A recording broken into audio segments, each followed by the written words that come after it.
Partia Demokratike firmosi me autoritetet e këtij vendi marrëveshjen e detit. Unë ju them ju këtu, ajo është marrëveshja më e mirë që ka firmosur Shqipëria ndonjëherë me fqitë e saj. Do të ishte absurde të mendoje të firmoset një marrëveshje ku Greqia të humbiste apo Shqipëria të humbiste.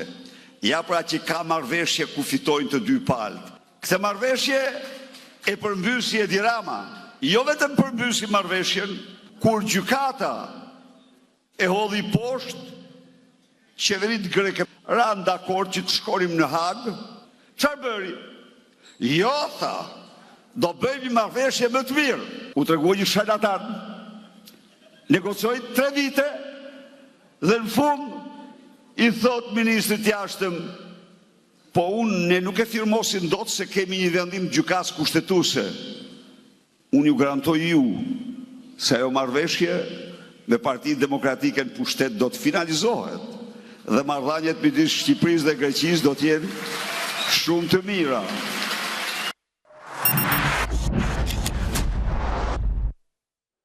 Atëherë rikthehemi për minutazhin në vijim. Zoti Osmani, kjo marrëveshje e detit është nga, me sa kemi parë, ka disa kohë është nga premtimet elektorale që doktori i bën shqiptarëve në Greqi, po duket që ja bën direkt edhe Greqisë. Shtetit grek. Si ka qenë kjo marrëveshje? Ka qenë e mirë? Ka qenë në favor të dyja palëve apo cili është komenti, cili është opinioni juaj për këtë? Berisha është lojtari i vjetër në Shqipëri, e di mirë se ku duhet i hedh grepat dhe ku duhet i hedh ato ganxhat e barkës së tij në këtë det dhe në këtë oqean të trazuar të zhvillimeve ndërkombëtare. Është në një pozicion delikat të vështirë, i cili lidhet edhe me të ardhmen e tij politike, por edhe me të ardhmen dhe me trashëginë e subjektit politik që ai ka, hallin e të cilit ai e mban dhe e bardh dhe po e gatuan me shumë sukses, me shumë kujdes. Këtë e shikon edhe tek listat që ka përgatitur. Marrëveshja e Berishës nuk ka qenë një marrëveshje e mirë. Asgjë të mirë nuk kanë bërë për 34 vjet në raport me Greqinë dhe në raport me çdo vend tjetër sa i përket servilizmit dhe për ulësisë në kurrizë të interesave shqiptare, të palës shqiptare, qoftë Rama, qoftë Berisha dhe gjitha qeveritë shqiptare kanë qenë në një rol inferioritetit absolut akut. Unë dua të them Jo, vetëm mbaj. Mos është më shumë si janë kapur. Mos është më shumë që janë kapur se me këtë servilizm e ka kalu. Do të bëj një pyetje, 20 sekondë pra. Vazhdoj. I bëjmë pyetjet.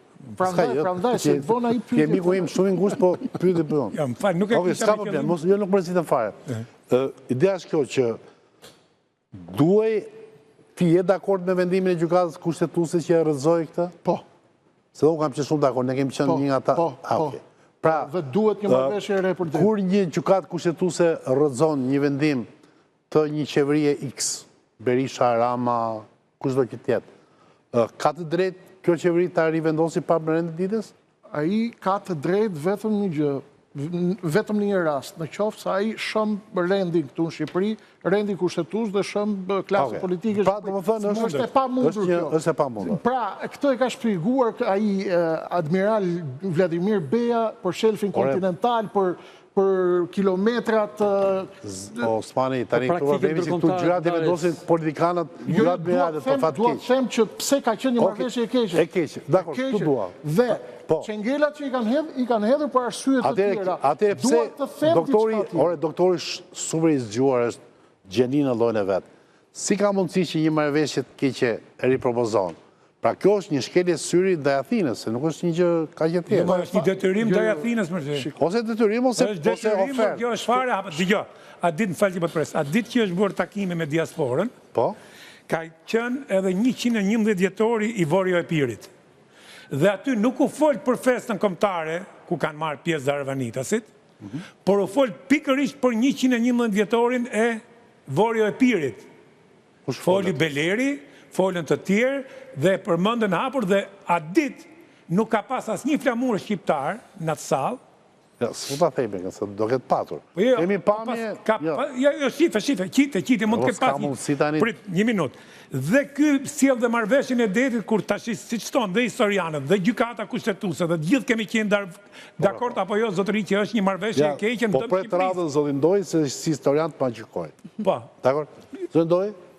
Jo, deshatesh, pra, një njeri i tillë si ky, ku hapur del me agenda kundër interesave Shqipërisë, dhe ky tjetri dule del sot që ne do të jemi shumë më të fortë me 11 maj se kemi Belerin, si mund ky njeri të thot jam sovranist, si mund të thot ky njeri jam nacionalist, si në thot ky njeri jam kombëtar, si mund të thot ky kur jam familje, kur ky me agendat e tij do të shkatërrojë interesin shqiptar. Do kush shqiptar mund t'i besojë këtij njeriu? Nuk dua ta personalisë se bëhet shumë politike. Jo, po është politike më zhej, është politike, po unë dua që neve jam me atë analizën që bëri Osmani para po goxha, ne duhet bëjmë një mea culpa dhe të nivellit kombëtar, do në është se po nuk u kryua kësh presionin e opinionit publik dhe Malia. Tu jam dakord, pra ne ta shqiptare, po tjetër presionin e opinionit publik shqiptar, a kemi as kemi opinion publik, atë do jetë shumë e kujdesshme në vendimet që merr dhe në fjalët që thot. Këta janë prodhim i qenies son. Aty ke madh është a kemi opinion publik apo jo. Ka prodhu ky popull, nuk i ka prodhu as Greqia, as Serbia, as Maqedonia, as Italia. Këto i kanë prodhu. Ky popull i ka prodhu dhe i ka prodhu historikisht. Ndonjëherë më duket se këto popull që kemi rreth rrotull, patriotizmin e kanë çik më radikal se ne, më të mirë. Ora unë do të sjell një Jo, të ja pak... Atëherë, po, doj. Para se të vim të marrëveshja detit, koncepti i Vori Opirit është një koncept jo shkencor, është një koncept shovinist, politik, dhe nuk bazohet në vërtet... Pikërisht për këtë e thash që aje përmend aty. Po. Për këtë e thash. Pra, nuk është koncept shkencor, sepse e vërteta shkencor është që Epiri, Iperi, vendi i Ipeve, i Shqipeve, nuk është Greqi. Këta nënkuptojnë me Epir, çdo gjë nënkuptojnë si Greqi. Epiri është pjesa jugore e Shqipërisë, që fillon nga, e thot Pashkovasa, e thot vërtetat shkencore nëpërmjet gërmime arkeologjike, historike, të dhënave dokumentare tjerë, pra nga gjiri i Ambrakis, Arta, Preveza, Dodona, gjithë hapësira e Qamërisë, që është një pjesë e vogël e Epiri. Qamëria një pjesë e vogël, nuk është... Dhe këto janë pjesë të Shqipërisë. Pa drejtësia që është bërë Shqipërisë në ndarjen që u bë, ndarjen nga Komisioni Ndërkombëtar i Kontrollit edhe vendimi i fuqive të mëdha 1913, u pasua pastaj, e kjo është kulmi, të diskutojsh pastaj një trekëndsh të vogël në Shqipërinë e ndarë pa drejtësisht nga Epiri, nga trojet e saj etnike, dhe ta diskutojsh me kënde që është në praktikën ndërkombëtare të ndarjes ujrave, edhe të shelfit kontinental, por që unë nuk i hy fare kësaj. Por du të kontestoj atë që tha zoti Berisha që fitojnë 2 palët. Kur ndahet një copë, nuk fitojnë 2 palët. Kur ndahet një copë, njëra fiton, tjetra humbet. Dhe në rastin tonë, një përgjigje direkte. Përveç respekte që kam për zotin Berisha, për gjithë kontributin e tij për 35 vjet, unë jam një nga ata që e vlerësoj dhe për kontributin që ka dhënë, unë tek pjesa e servilizmit dhe politikave që dëmtojnë sadopak çështjen kombëtare, unë nuk mund të jem sikur të jetë baba im, jo zoti Berisha. Po pra, tani problemi është nuk mund të fal asnjë çime, asnjë nga ajo që ne kemi të cunguar, ne rrethohemi nga Shqipëria. Përgjigju pak të lutem pyetjes time, të lutem. Nuk mund të diskutohet aty. Sot ajo çështja në gjykatën ndërkombëtare. Zoti Noja, është për te servilizmi, nga hiqen nga servilizmi mund të jetë një rast, nuk është çështje servilizmi kjo. Në fakt, ajo është thjesht një retorikë që e ndihmon ndoshta për të bërë diçka, po jo praktikisht ta ndryshojë atë. Tani se unë doja të bëj një pyetje për te kësaj. Pra, duke qenë se Berisha, dikush e voton, dikush nuk e voton, dikush e do, dikush e urren, sepse është një figurë që ndan njerëzit, nuk i bashkon. Ata që duan e duan. Ajo misioni ti, ajo misioni ti historikisht, se ky thot kam respekt. Ajo misioni ti, vetëm ka përçarë shqiptarët, 97-ën, 98-ën, 2005-ën, ai vazhdon të thotë. Është një gjithsesi ai është një guru i politikës. Pra, është një nga njerëzit që Survivor e ka fituar që tani atë Guinnessin, është the best për jetëgjatësi për maraton. Mirë keqë, si mbas gjykimit. Por, si ka mundësi me një figurë si Fredi Beleri, të cilin për shembull, mu ka përshtypjen që 3/4 e shqiptarëve e shohin me sytë që Berisha e ka parë në 93-ën, 94-ën, si një person në thojza terrorist, jo terrorist, jam dhe në gjyqën, ma dhe se më kanë edhe në gjyqë. Kështu do t'jem që ki kujdesë me terma, se gjukatë si tak e merë dhe i zbardë. Pra, ky person që ka qenë në kërkim, ky person që ka qenë i dënuar, tani zbërë eurodeputet, si mundet doktori ta marrë me vete këtë, kush e këshillon dhe thotë që ti bësh shumë popullor, po t'jesh me këtë? Ka mundësi vetëm një po, patjetër. Se është shumë e rëndësishme kjo. Se më duket një bullodhe kështu i madh kjo, nga ana strategjisë politike, më le, po. Beleri, sipas informacioneve që kam unë, është një pesh, është një gjyle shumë e rëndë të këmbët politike të Berishës. Dhe këtë e kam parë 3 ditë përpara se të mbylleshin koalicionet, Zoti Berisha më dërgoi një deputet alat shumë të ngushtë të tij për të më shpjeguar arsyet pse ai është me Belerin. Unë fakt bisedat e zyrave të ngushta nuk kam qef ti flas, por unë nuk u binda me shpjegimin që më dha. Dhe kuptova që Zoti Berisha e ka do një ekstrakt sepse jo. Po unë jam kam amanetin e bisedave. Dhe amanetin 2 ditë para se të mbyllesh koalicioni, më dërgoi deputet, shumë besnik të tij, për të më kërkuar takim dhe për të më shpjeguar se cila është arsyeja përse gjylja Beleri varet tek prehëri i Berishës.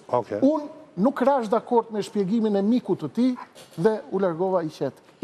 Sepse këtu duke i qartë që Zoti Berisha ka diçka që është më e madhe se sa llogaritë e Shqipërisë. A është ky detyrim? A është diçka më e madhe? Unë nuk e di. Ti pa, një minutë, Osmane, ti pa e thonë e the më rënda. Jo fakti që ai ka detyrim dhe ndjen pesh, ose mund ta ketë kompleks. Detyrimi çfarë do thotë? Detyrim kur i ka për zotëri. Pyetja ishte përndorë.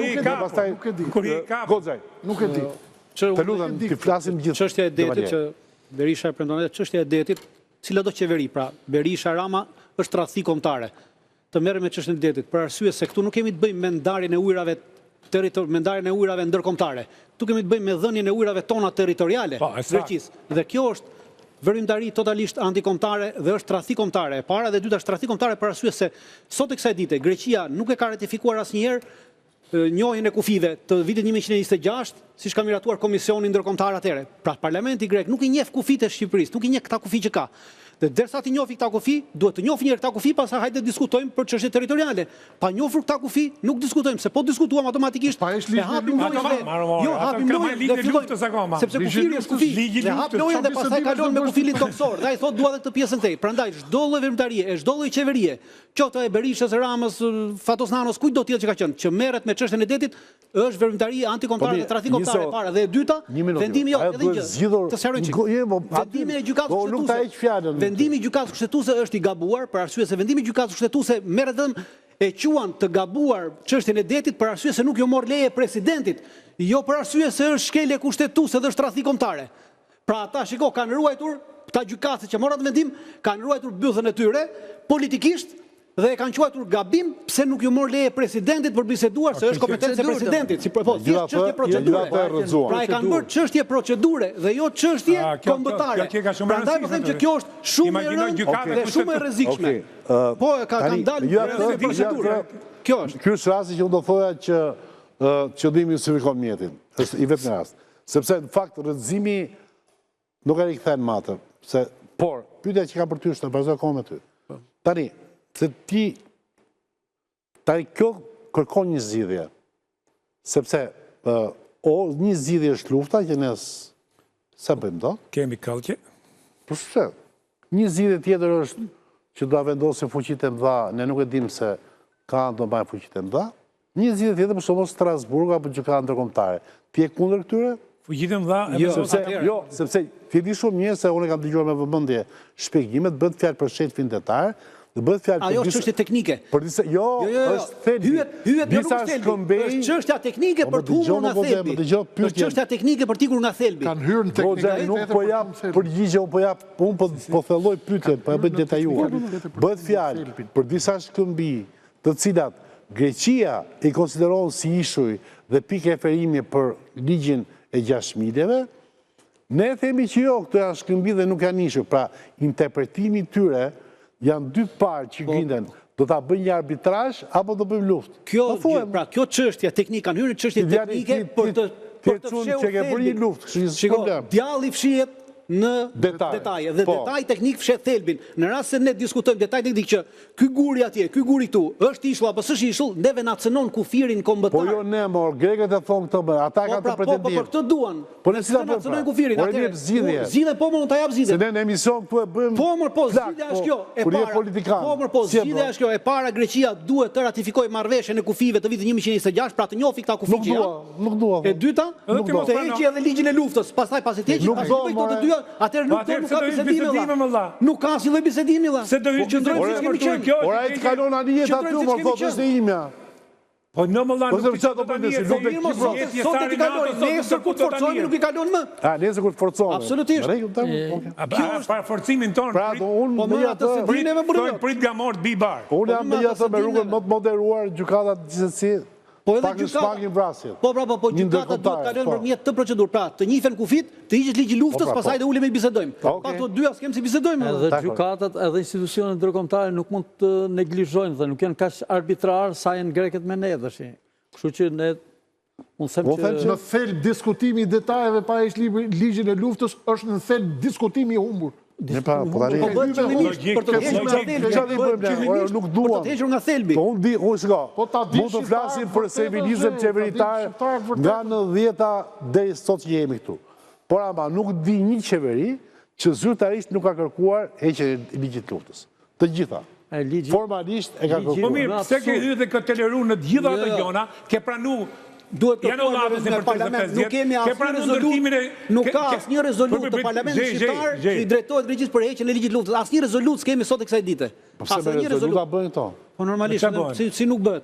Me rezolutë bëhet, jo me kërkesë, jo me kërkesë kështu. Unë di që kërkesat zyrtare i bën kryeministri. Kërkesë zyrtare s'është bërë asnjëherë Greqisë për heqjen e ligjit të luftës. Jo, kemi pasur bisedime dy paqe, është bërë bisedime gojarisht, po zyrtarisht nuk ka asnjëherë kërkesë zyrtare janë tani. Jo, është tjetër ta bësh, tavolinë është tjetër ta çosh me lehtë. Nuk e absurd. Historiani, po. Ligji i luftës është një absurd edhe në aspektin ne dim të problemi është sepse jo ndoshta edhe nuk din, shikuesit edhe mund të mos a din. Ligji i luftës është një premisë që e ka ngrit politika greke dhe e ka vendosur duke u nisur nga fakti që Italia nëpërmjet Shqipërisë sulmoi Greqinë në 28 tetor të vitit 1940. Kjo luftë u shpall nga Benito Mussolini në pikërisht me 28 tetor të vitit 40 dhe nuk u shpall nga qeveria Shqipërisë që ishte një qeveri kolaboracioniste, du ta themi, pjesë e mbretërisë italiane. U shpall nga qeveria kolaboracioniste tani. E Shefqet Vërlaçit. Do të jemi historikisht. Dhe historikisht. Ajo nuk ishte një qeveri legjitime, mund ta themi. Ishte një qeveri kushtinge e sajor nga italianët. Do ta themi.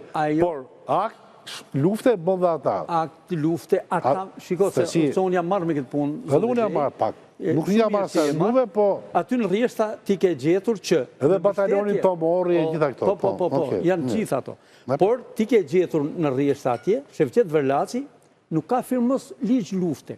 Ai ka firmosur një urdhër që ju jep të autoriteteve lokale për të respektuar ligjin e luftës që i ka shpall Benito Mussolini. E ka në ligjor, nuk e ka ligj. Tani se kam kapiteni që s'të falë atë. Të snajper, një sekundë. Por e ti, në qofse, një sekundë, në qofse do kesh një qeveri sovrane, ti nuk mund të lësh trupat e një vëndi tjetër të sulmojnë një vënd tjetër në nga teritoriot.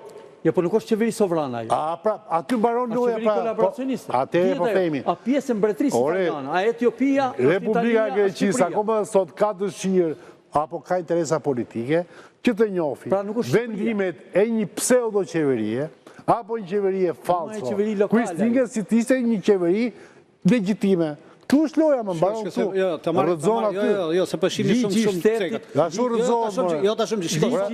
Ishte një aleancë, pra Shqipëria ishte pjesë në atë kohë e një aleance, aleanca fashiste. Pjesë e Perandoris. E zëmë që sot, pra sot jemi pjesë e NATO-s. Sot në rast se bëhet një luftë, pra ta zëmë sot një luftë me Serbinë, ta zëmë ato. Po se jo, se Greqia është pjesë e NATO-s. Në një moment caktuar e zëmë se Greqia nuk është pjesë e NATO-s. Dhe Italia hyn në luftë sot me Greqinë, nëpërmjet nesh, dhe ne jemi pjesë e NATO-s me Italinë, automatikisht kjo e bën legjitime atë punë. Po njësojmë se është aleancë ishte atëre aleancë, do të atëmë se nuk njësoj, se neve antarë të NATO-s nuk jemi bërë me pushtim, jemi bërë në mërë vullnetare, kurse Italia zbarkoj në 39 në apustojt. Tetësh, goxaj. Po jo ma aleat, u bëm para 39-ës. U bëm para 39-ës antartë perandorismo. Jo. Po para 39-ës më u bëm. Zogu Igu. Antartë të perandorismo. Zogu bëri shumë gjëra. Gjëp mja, po Zogu Igu, nuk u bëm pjesë të trafik. Në vitin 1927, Zogu ka nënshkruar një marrëveshje dy palqe me Italinë, marrëveshje dy palqe strategjike të mbrojtjes. E vetëm marrëveshje strategjike mbrojtjes, po jo, që të pranoj pushtimin italian. Jo, më nuk e rëzoj. Në 27, marrëveshja dy palqe strategjike e mbrojtjes në Italinë na bën palë të saj. Pakti parë dhe i dyti i Tiranës nuk na bënte pjesë e mbretërisë. Në emër të majorancës maskullore të kërkojnë ndjesë me të t'japin fjalën. Po kështu është kur, prandaj nuk duhet ketë majoranca të pakontrolluara. Po, gjykimi jotë. Gjykimi im për marrëveshjen. Janë Berisha, Dule dhe Fredi Sheu. Janë tre... Se madhe, jo, Fredi Sheu i thot Fredi Beleri. Fredi Sheu është ai, po Beleri u bë më vonë, mbas moshës 16 vjeç. Janë tre eksponent të cilët sigurisht që kanë shumë ndikim në politikën shqiptare, kanë pat interesat e veta.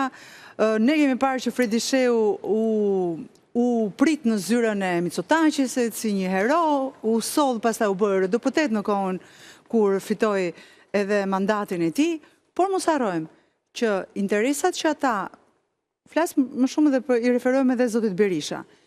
Pas marrëveshja me Greqinë për detin, ka qenë pas periudhës së ish kryeministrit Berisha, ku vetëm qëndrimet e tij sollën diskutime, jo vetëm dhe debate në politikën shqiptare, po dhe në ato greke. Ne dim shumë mirë që kanë qenë grekët ata që e kanë stopuar, ose që e kanë stopuar po, të gjithë debatin dhe faktin që ne nuk kemi sot një institucion shqiptar që i drejtohet, qoftë me rezolutë të Goxhaj, qoftë me një kërkesë të kryeministrit, dhe pse ne e pam që kryeministri Rama në takimin e tij të parë me diasporën në Greqi, nuk e përmendi fare marrëveshjen me detin. Jo, për sepse konsiderohet nul. Së mund përmendet ajo në diasporë. Po përderisa foli për shumë gjëra të tjera. Ka filluar një të re. Ka një marrëveshje tjetër. Ka filluar një marrëveshje të re për detin në Rama. Pra tjetër ai tjetër ky. Ka filluar marrëveshje, ka qenë gjyq apo jo? Jo, më është marrëveshje me ta, është marrëveshje për detin për të vajtur në gjykatë Hagës, sepse në gjykatë Hagës për çështje detit nuk mund të shkosh vetëm. Duhet të dyja palët të bien dakord që të shkojnë në gjykatë. Po për ta nda Haga. Jo, po për ta nda Haga, po para praktikisht duhet të bien dakord me kërkesat e tjetrit. Jo, pra. Dy krahë politik që kanë qeverisë vendin për 35 vjet, luftën e bëjnë me njëri tjetrin, po gjithmonë interesat greke nuk i prek. Jo prek. Kështu që po të shohësh edhe himare. U bën gjithë ajo betejë, gjithë ajo përplasje e madhe. Ky merr Fredi Belerin e cakton atje për shkak marrëdhënie me Dulen e tjerë, Berisha, ndërsa Rama më tese marrëdhënie me Dulen. Ka me Dulen, më tese marrëdhënie. Ai ishte rekomandim, ishte rekomandim për të krijuar gjithë këtë situatë që u kriju. Ndërsa Rama, se ta vazhdoj, ndërsa Rama merr një grek. Se ka qenë ky Berisha, kanë thonë studion e këtij që ka qenë zyrë në 97 kur i pranë ushtarakët në apo jo zë. Shumë mirë, shumë mirë. Ka qajtë president. Ndërsa Rama kapni Belerin të tashik palenet. Ndërsa Rama shkon merr një grek nga Dropulli, shkoni u vendos aty në Arbnorëve atje, se Arbnorë janë ata, Himariotët. Po. Himariotët nuk janë grek. Po. Janë identiteti më i pastër. Aty janë plotësisht dakord me ju. Se duhet të jetë minoritar në marmëlla. U vendosin kokë atje edhe. Po pikërisht Unë mendoj që Rama nuk e prish dot qefi grek. Tani. Po pra, ti jemi dakord. Mund t'i shpenzojnë dy fjalë Se i kam thënë gjithmonë dhe për atë që është kryetari i bashkisë si marrë sot, unë mendoj kështu, që në radhë para ai nuk ka pas asnjë dyshim dhe precedent për terrorizëm. S'ka lidhje fare me terrorizmin të mes. Po s'ka lidhje me Himarën, po zotëri. Po s'ka lidhje terrorizmi. Ai duhet jetë banor Himarës që të jetë i pari qytetit. S'ka lidhje as Himarën as kur bë prefekti Vlorës. Ai s'ka lidhje, ai futet nga Greqia, vjen nga Dropulli, minoritet grek. Zotin Ndoj, ju lutem. Kandidat në Himarë pa lidhje. Zotin Ndoj, jo, Demarian, të lutem, se kam unë. Një sekond. Apo marrën Zagorin tënde atje. Unë të dëgjoj dhe nuk të ndërpres. Të lutem. Etnike pastër, ti vesh një grek nga Himarë, ti vesh kryetar komune atje. Unë ju dëgjoj dhe nuk të ndërpres. Dakor. Me i se kam të drejtë të ndërpres, se ky është pozicionin. Por nuk të ndërpres sepse ju vlerësoj. Ta im më vlerëso në momentin që bëj një replik. Pastaj ti nuk është se thotë biesh dakord me atë që them unë. Ne këtu kemi rënë dakord, mos bien dakord. Okej. Ky është thelbi një debati.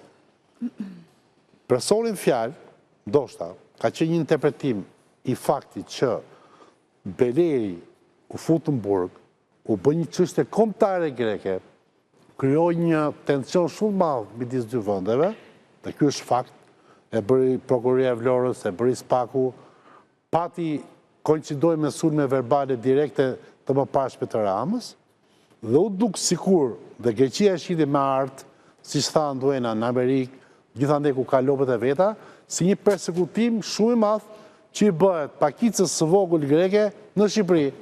Atëherë, personi që është zgjedhur është dhelpëri politike, për të thonë që ky flet shqip njësoj si shqiptarët, ka qenë 3-4 herë objekti atentateve të radikalëve grek, të atyre. Si ka qenë në Nduena? Në thënë, mafi dhe... Ka qenë 2-3 herë për ta vrarë. Po nëse janë vrarë me zveti, ata është problemi jonë? Jo, nuk është problemi jonë, po ai... Se vritën grekët me zveti.